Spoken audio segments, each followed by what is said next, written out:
Well, this is that Phillips reel-to-reel thing, and after the owner told me to throw it out, I thought, well, I don't know. Wonder if I can do something with the with this take-up spool problem.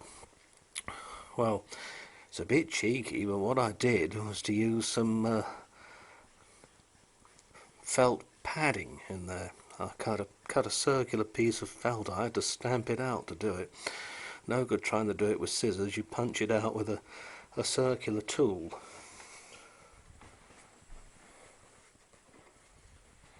Like a bigger version of that. Put it on some wood, put the felt on it, stand it up, and then squeeze it up in the vise. And that makes a perfectly concentric circle. And in this case I had to put a hole in the middle for the drive shaft to come up. Well, this is never going to record again because of the erase head, which just fell to pieces. And if that was one of the faults that the owner was on about, it wouldn't record properly anymore. It didn't seem to wipe off what was there previously, and I'm not surprised. The erase head was all over the place. And that's the bulk of it there, but there are other bits too. Yes, nothing minor. And somehow I think I got 3 hopes of getting one of those. Bob Hope, Antelope, and no bloody hope. But it will at least play now.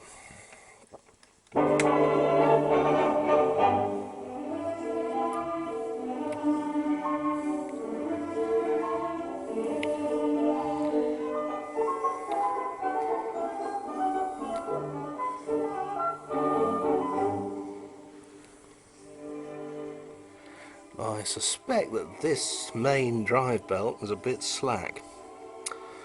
There's another drive belt runs from this pulley to the flywheel here, and that was only a cassette size drive belt, so it was slipping badly, and I found one from an old video recorder that fitted it. So again, that was a bit of luck.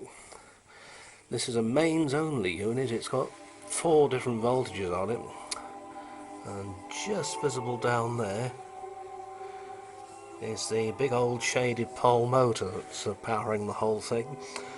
There is in addition a transformer for the amplification and what have you underneath there.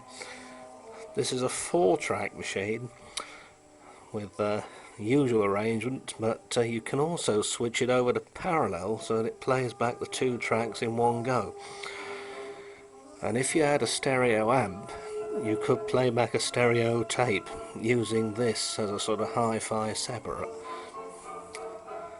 As with the cassette decks I've got made around this time, this little VU meter only works during recording. And I can't demonstrate it for obvious reasons. I wish I could. Just have to keep a lookout, I suppose, and see what happens.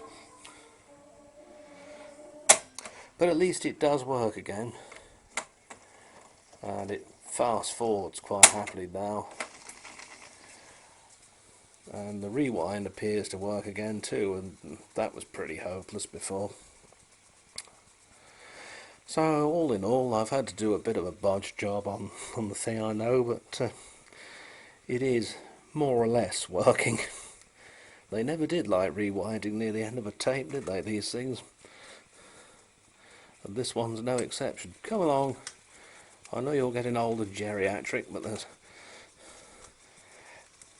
I know one thing, this hasn't been well looked after at all. And it shows, really. You know, I've had other ones like this to do, and you open it up and it's a lot cleaner than this is. I've had to put an awful lot of silicone grease on here and oil just about every bearing, and it's still not quite right, but well, like its owner said, if you can do anything with it, do. If you can't, take it down the tub. So that's one fewer thing to take, I suppose. Anyway, I hope you enjoyed it, and see you next time.